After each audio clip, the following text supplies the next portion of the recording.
Assalamualaikum warahmatullahi wabarakatuh. Saya Rahman Hakim dari kelompok 1 ingin mempresentasikan tugas makalah statistika yang berjudul Ukuran Penyebaran Data, Kemiringan dan Keruncingan. Pada makalah ini, kami akan membahas hasil analisa studi yang berkenaan pada pembahasan makalah ini, yaitu ukuran penyebaran data, kemiringan, dan keruncingan distribusi data. Sebelumnya, kami kelompok 1 ingin berterima kasih kepada Ibu Sofi Laila Oktavia selaku dosen pada mata kuliah statistika.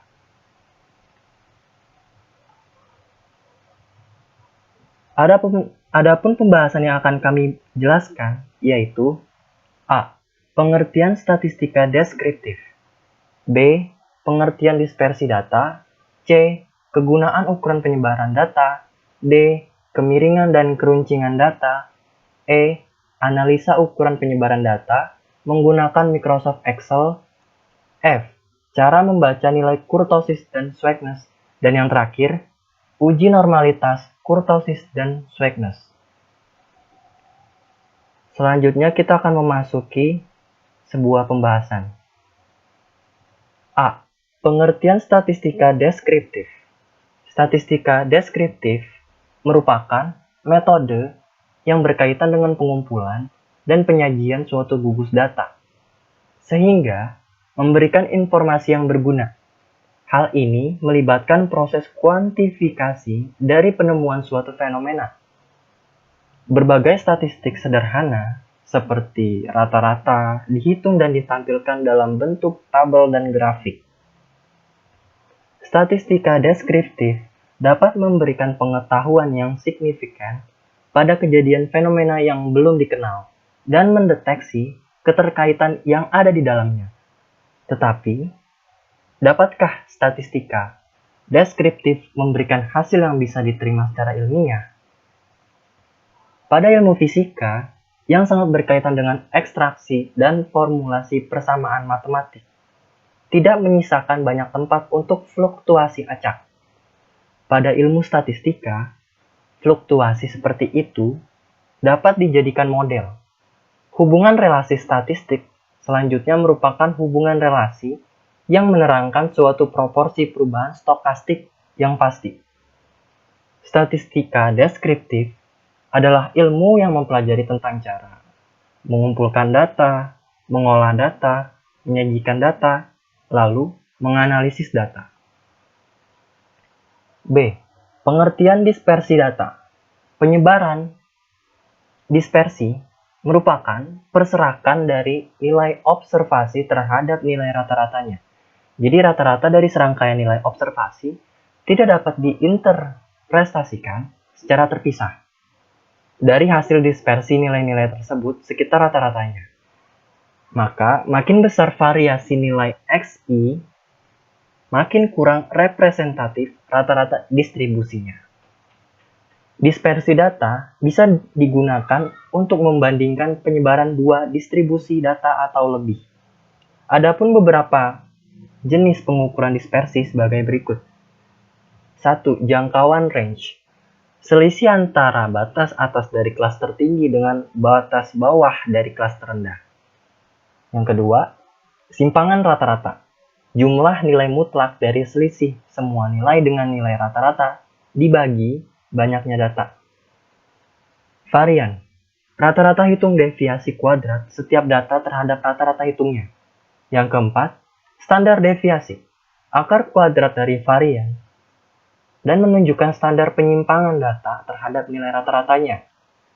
Yang kelima, jangkauan kuartil dan jangkauan persentil.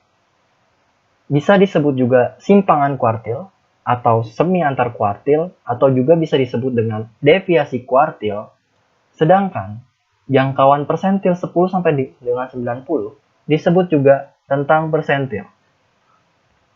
Koefisien variasi disebut dispersi relatif, dapat digunakan untuk membandingkan nilai-nilai besar dengan nilai-nilai kecil. Sedangkan 5 bentuk dispersi sebelumnya tidak bisa. C. Kegunaan ukuran penyebaran data. Dispersi data sangat penting untuk membandingkan penyebaran dua distribusi data atau lebih. Pusat data seperti rata-rata hitung, median, dan modus hanya memberi informasi yang sangat terbatas, sehingga tanpa disandingkan dengan dispersi data, menjadi kurang bermanfaat dalam menganalisa data. Adapun kegunaan ukuran penyebaran antara lain, A. Ukuran penyebaran dapat digunakan untuk menentukan apakah nilai rata-ratanya benar representatif atau tidak. Apabila suatu kelompok data mempunyai penyebaran yang tidak sama terhadap nilai rata-ratanya, maka bisa dikatakan bahwa nilai rata-rata tersebut tidak representatif. B. Ukuran penyebaran data dapat digunakan untuk mengadakan perbandingan terhadap variabilitas data. C. Ukuran penyebaran dapat membantu penggunaan ukuran statistika, misalnya seperti dalam pengujian hipotesis, apakah dua sampel berasal dari populasi yang sama atau tidak. D. Kemiringan dan keruncingan data. Kemiringan distribusi data adalah derajat atau ukuran dari ketidaksimetrian suatu distribusi data. Tiga pola kemiringan distribusi data adalah sebagai berikut. 1. Distribusi simetri. Kemiringannya 0. 2. Distribusi miring ke kanan. Kemiringannya positif. 3. Distribusi miring ke kiri. Kemiringan negatif. Pengukuran kemiringan suatu distribusi data dapat diketahui dengan beberapa cara, antara lain memperhatikan hubungan antara rata-rata hitung, median, dan modus, menggunakan koefisien Poisson, menggunakan momen ketiga, dan yang terakhir menggunakan kotak diagram garis. Rumus untuk menghitung derajat kemiringan distribusi data adalah 1. Rumus Poisson. 2. Rumus momen. Di dalam rumus momen ada dua rumus lagi, yaitu rumus data berkelompok dan rumus data tidak berkelompok.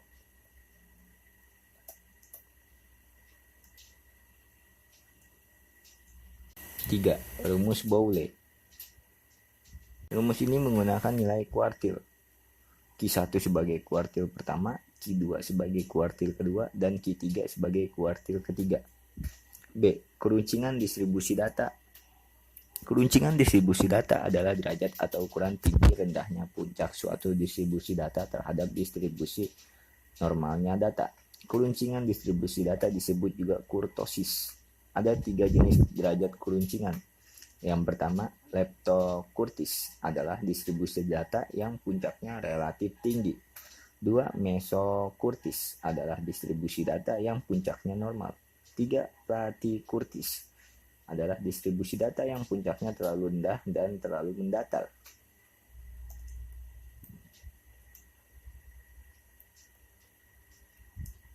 Derajat keruncingan distribusi data dapat dihitung berdasarkan rumus berikut. Data berkelompok dan data tidak berkelompok. E. Analisis ukuran penyebaran data menggunakan Microsoft Excel. 1. Analisa kemiringan distribusi data dalam kurung skewness. Skewness adalah derajat ketidaksimetrian suatu distribusi.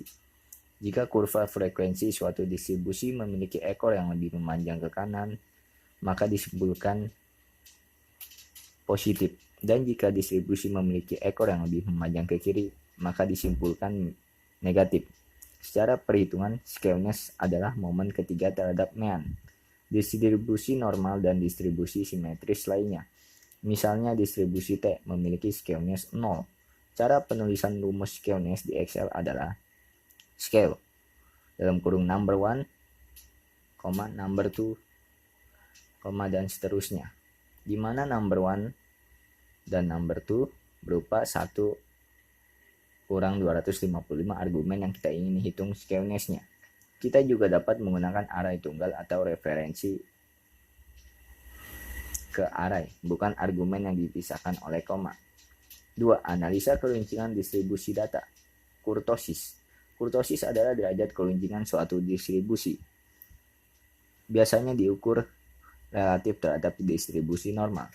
Kurva yang lebih runcing dari distribusi normal dinamakan leptokurtik, yang lebih datar dari platikurtik dan distribusi normal disebut mesokurtik. Kurtosis dihitung dari momen keempat terhadap mean.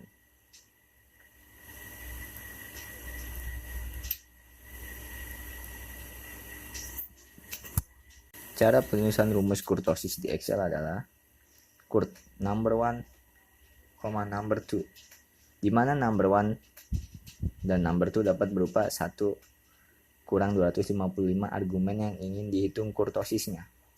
Kita juga dapat menggunakan array tunggal atau referensi ke array, bukan argumen yang dipisahkan oleh koma. 3. Analisa ukuran penyebaran data. Statistik deskriptif adalah statistik yang berfungsi untuk mendeskripsikan atau memberikan gambaran terhadap objek yang kita teliti melalui data sampel atau populasi sebagaimana adanya, tanpa melakukan analisis dan membuat kesimpulan yang berlaku untuk umum. Dalam statistik deskriptif ini akan dikemukakan cara penyajian data dengan tabel biasa maupun distribusi frekuensi, grafik garis maupun batang, diagram batang, histogram, dan lain-lainnya. Dengan menghitung ukuran penyebaran dan pemusatan data seperti mean, median, mode, standar deviation, variance, kurtosis, skewness, rank, minimum, maksimum, sum, and count. Mean adalah aritmetik atau dikenal sebagai rata-rata, sama seperti fungsi rata-rata. Standar error adalah perkiraan kesalahan dalam sampel mean. Median, nilai di tengah. Mode, nilai yang paling umum. Standard deviation, sebuah ukuran variabilitas data, sama seperti fungsi stdef. Sample variance adalah kuadrat dari standar deviasi, sama seperti fungsi var. Kurtosis adalah mengukur berat dari ekor distribusi, sama seperti fungsi kurt. Skewness, indeks apakah nilai-nilai yang di salah satu ujung distribusi, sama seperti fungsi skew. Rank, perbedaan antara maksimum dan minimum. Minimum adalah nilai terkecil. Maksimum adalah nilai terbesar. Sum, jumlah dari semua nilai, sama seperti fungsi sum. Count, jumlah total nilai, sama seperti fungsi menghitung. Saya Reja Pratama ingin melanjutkan presentasi yang tadi telah dijelaskan oleh teman saya Rahman Hakim dan Nur Utomo. F. Cara membaca nilai kurtosis dan skewness. 1. Nilai skewness. Skewness diartikan sebagai kemiringan distribusi data. Yang dimaksud dengan kemiringan data adalah besarnya pembagian data atau rata-rata sebaran data yang biasanya diwujudkan dengan bentuk lonceng untuk data yang berdistribusi normal. Begitu juga jika kita terapkan pada skewness. Apabila skewness menunjukkan simetri, maka dikatakan data membentuk distribusi normal. Apabila kemiringan distribusi data agak condong ke kanan, ditunjukkan dengan nilai skewness yang negatif. Selanjutnya, apabila kemiringan distribusi data condong ke kiri, yang ditunjukkan bahwa nilai skewness positif. Apabila nilai skewness sama dengan 0, maka menunjukkan data berdistribusi normal. Skewness kurang dari 0, kemiringan ke kanan, dan skewness lebih dari 0, kemiringan ke kiri. Sebagai contoh, jika diperoleh nilai skewness minus 0,807 adalah artinya merupakan nilai negatif, akan tetapi tidak jauh dari nilai. Berarti data cenderung berdistribusi normal atau hampir normal. 2. Nilai kurtosis. Kurtosis diartikan sebagai keruncingan distribusi data. Semakin runcing nilai kurtosis akan menunjukkan data hampir mengumpul homogen. Akan tetapi apabila nilai kurtosis 0 menunjukkan data normal, dan apabila nilai kurtosis semakin kecil, maka menunjukkan data semakin tumpul, semakin menyebar, dikatakan data tidak homogen. Jika kurtosis dekat 0, maka data cenderung normal. Apabila nilai kurtosis negatif, berarti datanya tumpul atau cenderung melebar ke bawah. Sebaliknya, apabila nilai kurtosis positif, maka datanya bersifat runcing atau cenderung mengelompok homogen. Sebagai contoh, misalnya jika diketahui nilai Q 1,0, maka nilai kurtosis positif yang lebih besar dari 0 dan cukup jauh dari 0. Oleh karena itu, dikatakan datanya cenderung runcing dan dengan kata lain cenderung homogen. G. Uji normalitas skewness dan kurtosis. Salah satu uji statistik adalah uji normalitas data. Uji normalitas berguna menentukan apakah data yang telah dikumpulkan merupakan distribusi normal atau bukan. Pengujian normalitas akan mengarah teknik statistik apa yang akan digunakan untuk menguji pengambilan keputusan statistik. inferensi. Metode statistik klasik dalam pengujian normalitas suatu data tidak begitu rumit. Berdasarkan pengalaman empiris ahli statistik, data yang banyaknya lebih dari 30 lebih dari 30 sudah dapat diasumsikan berdistribusi normal. Tetapi untuk memberikan kepastian data merupakan distribusi normal atau tidak, sebaiknya digunakan uji normalitas. Karena belum tentu data yang lebih dari 30 bisa dipastikan berdistribusi normal. Demikian juga yang kurang dari 30 belum tentu tidak berdistribusi normal. Untuk itu perlu suatu pembuktian. Berikut ini beberapa cara umum pada pengolahan data menggunakan SPSS dalam pengujian normalitas data. 1. Dengan melihat hasil mulai nilai skewness kurtosis yang didapat melalui statistik deskriptif. 2. Kolmogorov sampai Smirnov dengan pendekatan koreksi Lilliefors. 3. Kolmogorov sampai Smirnov untuk 1 sampai sampel KS. Cara dalam menguji normalitas dari nilai skewness dan kurtosis yang diperoleh. 1. Uji normalitas dengan skewness dan kurtosis mempunyai kelebihan yang tidak dapat diperoleh dari uji normalitas yang lain, di mana dengan uji skewness atau kurtosis akan dapat diketahui di grafik normalitas melenceng ke kanan atau ke kiri terlalu datar atau mengumpul di tengah. Oleh karena itu, uji normalitas dengan skewness dan kurtosis juga sering disebut dengan ukuran kemencengan data. Dengan membandingkan antara nilai statistik skewness dibagi dengan standar error skewness atau nilai statistik kurtosis dibagi dengan standar error kurtosis, di mana jika skor berada di antara -2 dan 2 maka distribusi data normal. Misal, kita peroleh nilai skewness sama dengan 0,022 dan standar error skewness 0,472 dan kurtosisnya -0,807, lalu standar error kurtosis 0,833. Nilai rasio skewness atau standar error skewness 0,022 garis miring 0,427 sama dengan 0,05 kurang dari 2. Nilai rasio kurtosis atau standar error kurtosis sama dengan -0,807 atau 0,833 sama dengan -0,96 lebih dari -2. Uji normalitas dengan skewness dan kurtosis memberikan kelebihan tersendiri, yaitu bahwa akan diketahui grafik normalitas melenceng ke kanan atau ke kiri terlalu datar atau mengumpul di tengah. Oleh karena itu, uji normalitas dengan skewness atau kurtosis juga sering disebut dengan ukuran kemencengan data. Satu istilah dalam kurva normal adalah skewness dan kurtosis. Skewness berkaitan dengan lebar kurva, sedangkan kurtosis dengan tinggi kurva. Jika data terlihat sebenarnya normal, tapi kalau dilihat nilai kurtosisnya besar, maka tidak normal. Dua nilai ini harus diperhatikan. Nilai kritis Z sama dengan skewness tidak boleh lebih dari 0,2 sama 2,58 sig 1% dan 1,96 sig 5%. Untuk kurtosis rumusnya juga sama. Penutup. Statistika dipelajari di berbagai bidang ilmu karena statistika adalah sekumpulan alat analisis yang dapat membantu mengambil keputusan berdasarkan hasil kesimpulan pada analisis data dari data yang dikumpulkan. Selain itu juga dengan statistika kita bisa meramalkan keadaan yang akan datang berdasarkan data masa lalu. Statistika deskriptif memberikan informasi yang terbatas, yaitu memberi informasi yang terbatas pada data padanya. Oleh karenanya pemakai statistik deskriptif tidak dapat mengambil kesimpulan yang umum atas data yang terbatas. Kesimpulan yang dapat diambil terbatas atas data yang ada. Kegunaan mempelajari ilmu statistik adalah 1. Memperoleh gambaran suatu keadaan persoalan yang sudah terjadi. 2. Untuk penafsiran, forecasting, dan 3. Untuk pengujian teknik hipotesa. Sedangkan pentingnya mempelajari dispersi data didasarkan pada 2 pertimbangan, yaitu 1. Pusat data dalam kurung rata-rata, median, dan modus hanya memberi informasi yang sangat terbatas. Dan kedua, dispersi data yang sangat penting untuk membandingkan penyebaran 2 distribusi data atau lebih. Sekian dari kelompok kami. Terima kasih. Wassalamualaikum warahmatullahi wabarakatuh.